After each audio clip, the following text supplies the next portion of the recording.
All right, so today we're diving into something pretty big. Huge, actually. Yeah, huge. We're talking about wisdom.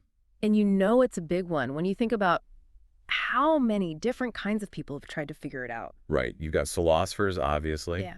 but then psychologists are all over it too. Not to mention just regular folks trying to, figure out how to live a good life. Exactly. Everyone wants to know what it means to be wise. Mm, And when you've got that much interest, there's got to be some serious depth to the idea. absolutely. So much to unpack. For this deep dive, we're going to zero in on the philosophical angle, specifically within the Western tradition. Makes sense. Got to Wait. focus somewhere, right? And we've got a fantastic resource to guide us, the Stanford Encyclopedia of Philosophy. Oh, yeah. That entry is like the ultimate cheat sheet for wrapping your head around what philosophers have had to say about wisdom. Perfect. So think of this as your express lane through a really complex philosophical landscape. We're hitting the highlights, but hitting them hard. Exactly. And to keep things organized, we're going to be looking at 5 main approaches that philosophers have taken to understanding wisdom. Sounds like a plan. Where do we start? Well, let's kick things off with this fascinating idea of wisdom as a kind of intellectual humility. This one's a classic, going all the way back to Socrates, as we see in Plato's Apology. You remember the story, right? Socrates' friend, Chaerephon, goes to the oracle at Delphi. Asks if anyone's wiser than Socrates. And the oracle says, yep, Socrates is the wisest dude around. Which is pretty wild, right? Because Socrates doesn't exactly strut around claiming to know everything. Not at all. In fact, he's totally baffled by the oracle's answer. He's like, Yeah. hold on, I know politicians, poets, skilled craftspeople. These guys are supposed to be the wise ones. What's going on here? So, classic Socrates, he sets out to figure it out. Mm-hmm. He goes around questioning these supposedly wise figures, trying to find out what makes them tick. And what does he discover? Well, it turns out these folks who think they know so much, they're often way off base. Either they don't actually understand what they think they do, or their expertise is, like, way narrower than they're letting on. The craftspeople are a great example. They're amazing at their specific craft, Oh. right? Building a house, making pottery, whatever. Yeah, masters of their trade. But then they start talking about politics or ethics, like they're authorities on those too. And Socrates is like, wait, what makes you think you're qualified to speak on that? And that's where the humility part comes in. Socrates, unlike these other guys, is very aware of what he doesn't know. He doesn't make these grand, sweeping claims about things outside his area of expertise. Exactly. So this leads to a very tempting way of thinking about wisdom, which the Stanford Encyclopedia folks call Humility Theory 1. Basically, someone is wise if and only if they believe they are not wise. Oh, I can see why that would be appealing. It fits with the whole Socrates vibe, right? Right. Exposing the arrogance of others, and he himself constantly talks about his own lack of wisdom. And then you have the oracle saying he is wise, despite his claims to the contrary. So on the surface, it seems to fit together. Yeah, but if we actually think about it, it kind of falls apart. Right. For one thing, Socrates clearly does believe the oracle to some extent. I mean, if he truly thought he was totally devoid of wisdom, he wouldn't be so puzzled by what the oracle said. Good point. Mm. And if we step back from Socrates for a second, this idea that just believing you're not wise makes you wise, Mm-hmm. that's a bit of a stretch, right? I mean, plenty of people think they don't know much, but they're not exactly walking fonts of wisdom. No, not at all. And on the flip side, isn't it possible for a truly wise person to actually realize, through their wisdom and self-awareness, that they are wise?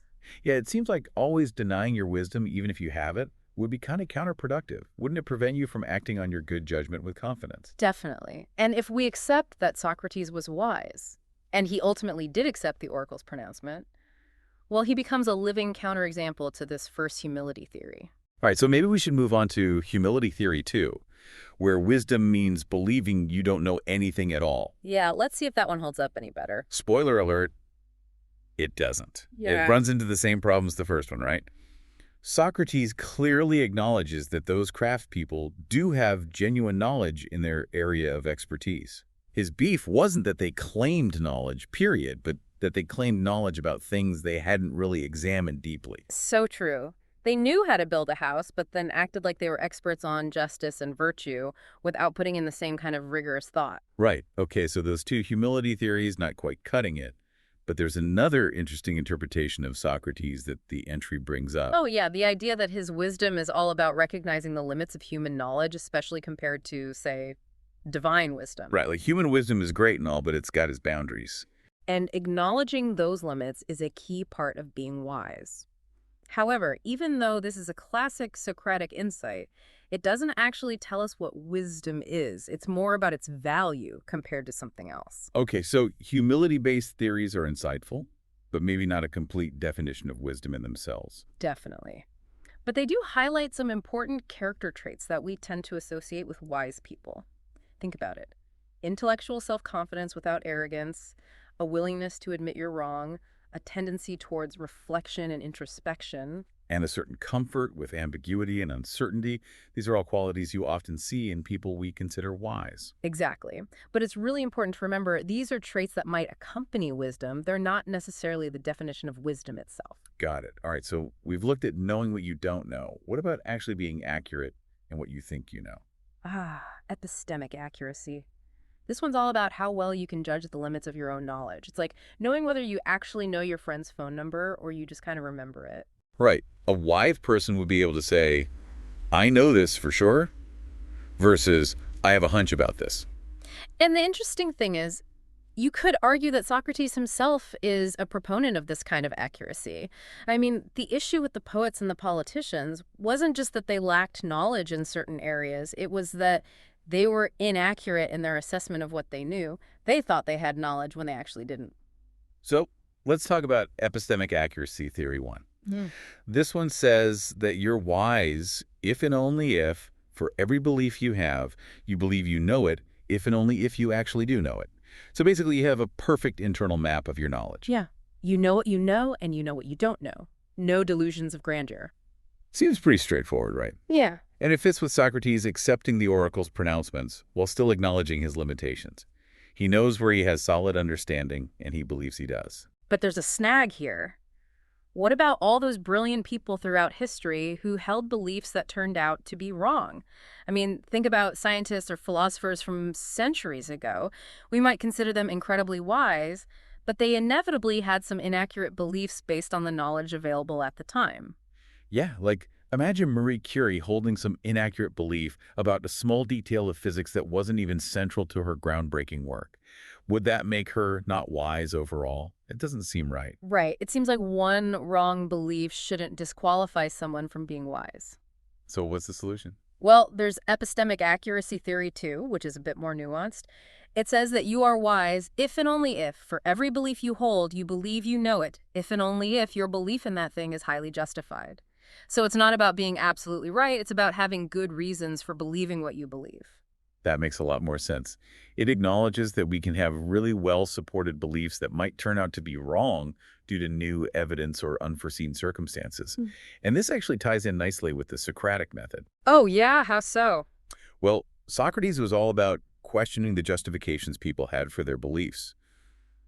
Maybe his whole point was to reveal that those beliefs weren't as solid as people thought they were.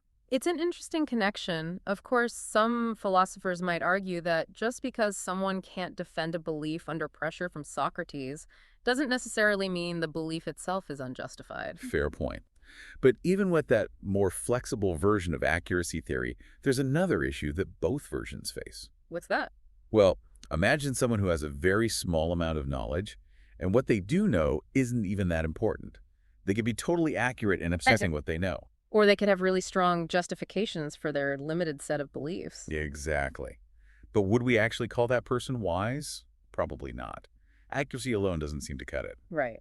Being good at knowing what you don't know, or being accurate about a tiny pool of information, it doesn't automatically make you wise in the grand scheme of things. Okay, so we've seen wisdom isn't just about admitting what you don't know, and it's not just about being right about a small set of things. Now let's talk about something a bit more straightforward. The idea that wisdom involves having a lot of knowledge. The knowledge-based theories of wisdom. And you know, a lot of heavy hitters in philosophy have leaned in this direction. We're talking Aristotle, Descartes, Robert Nozick. Big names. Yeah. And what's interesting is that they tend to distinguish wisdom from just being an expert in some narrow field. It's about having knowledge of what is important, as the entry puts it. You need a broader, more holistic understanding of things. Right, like knowing how to code a website is great, Yeah, but it doesn't necessarily make you a wise person. exactly. So let's take Aristotle, for example. He famously drew a distinction between two types of wisdom: theoretical wisdom and practical wisdom. What's the difference? Well, theoretical wisdom, according to Aristotle, is all about knowing fundamental principles, like the scientific laws that govern the universe. It's about understanding the deep structure of reality. Okay, so that's the big picture stuff. Right. And then you have practical wisdom, which is more about knowing how to live well and make good choices in your everyday life. So like knowing how to navigate relationships, make sound decisions, and generally live a fulfilling life. Exactly. Now, we might not fully buy into Aristotle's specific view of scientific knowledge today, but the underlying idea that there's a difference between this deep theoretical understanding and this more practical know-how, that's still relevant. Yeah, I can see that. Okay, so with that in mind, let's move on to the theory called wisdom as expensive factual knowledge. What's the gist of this one? Basically, you're wise if you have a ton of factual knowledge about a wide range of important subjects. We're talking science, history, philosophy, literature, the arts. Think of the classic image of a wise old scholar, someone with a library full of books and a deep understanding of many different fields. Exactly. And there's a certain intuitive appeal to this idea, right? It makes sense that someone who knows a lot about the world would be considered wise. Plus, it helps differentiate general wisdom from just being a specialist in some specific area. But there's a big problem with this theory. You could have an absolute mountain of factual knowledge and still not be wise in how you actually live your life. Right, you could be a walking encyclopedia and still make terrible decisions. Exactly. And Robert Nozick, he puts it really well. He says that wisdom isn't just about knowing a bunch of facts, especially if those facts are unconnected with the guidance of life or with a perspective on its meaning. Okay, so back to Aristotle's practical wisdom then. Knowing how to live well, making good choices, all that. Right. It's not enough to just know stuff. You have to know how to apply it to actually living a good life. And Aristotle actually compares people who have this great theoretical knowledge but lack practical wisdom to figures like Anaxagoras and Thales. Who were they? They were ancient Greek philosophers who were known for their, incredible intellectual achievements. But they lacked practical wisdom. Right. Aristotle basically says they knew all these remarkable things, but they didn't really know what was good for them. Interesting. All right, so this brings us to wisdom as knowing how to live well.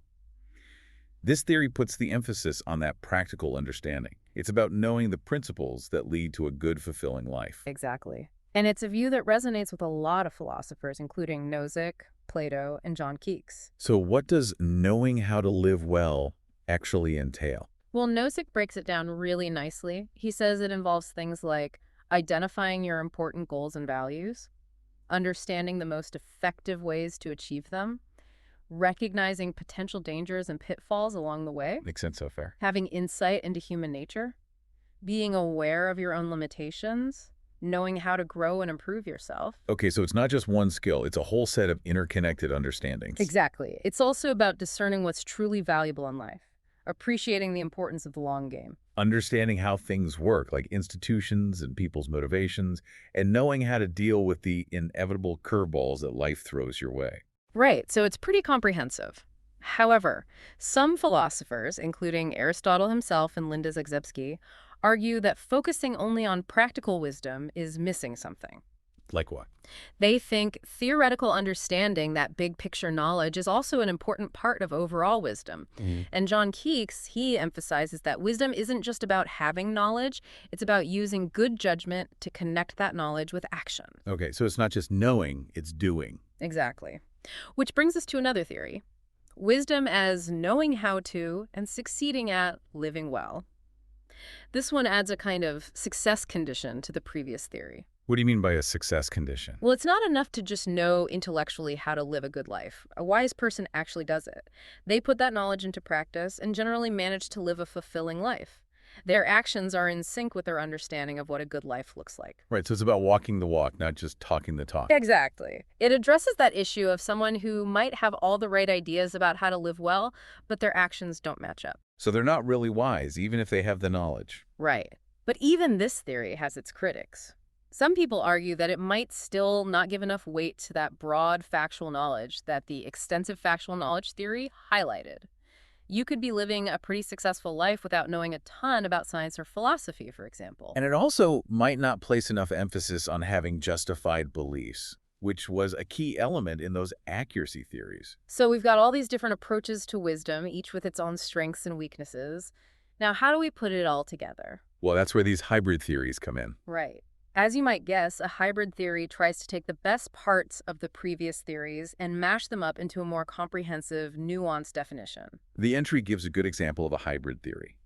Wisdom is having a lot of factual and theoretical knowledge, knowing how to live well, actually being successful at living well, and having very few unjustified beliefs. So it's trying to cover all the bases, right? Yeah, but it's not without its problems. The entry points out some interesting criticisms raised by philosopher Dennis Whitcomb. Oh, yeah, what were those? Well, Whitcomb challenges the idea that a living well condition is actually necessary for wisdom. He argues that someone who is, say, really depressed might still be wise even if they're not living well. Like, they might have a deep understanding of how to live a good life, but their depression prevents them from acting on that understanding. He argues that their mental state shouldn't disqualify them from being considered wise. That's an interesting point. What does the entry say about that? Well, the entry suggests that a truly wise person, even if depressed, would still probably value living well and maybe even strive towards it in some way, however imperfectly. They're saying that a total refusal to even try to live well, despite having the knowledge, might actually point to a kind of irrationality that goes against wisdom. I see. So it's about the intention, even if the circumstances make it difficult to follow through perfectly. What about Whitcomb's other criticisms? He also questions whether moral virtue needs to be part of the definition of wisdom. Could someone be, like, really immoral, but still wise in other areas of life? That's a tricky one. It is. The counter-argument is that if we think of wisdom as a high-level virtue itself, it seems hard to imagine someone being profoundly evil and also wise.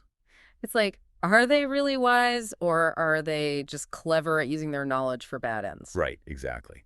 But there's another, even bigger issue with hybrid theories, particularly those that rely heavily on the concept of knowledge. What's that? Well, if wisdom absolutely requires having true knowledge, then that would pretty much exclude all the great thinkers from the past. Think about Socrates, Aristotle, all those brilliant minds who lived in different times with different understandings of the world. Yeah, they inevitably held some beliefs that we now know are incorrect based on modern science and so on. Right. So if we stick to that strict definition of knowledge, we'd have to say they weren't wise, which just feels wrong. Totally.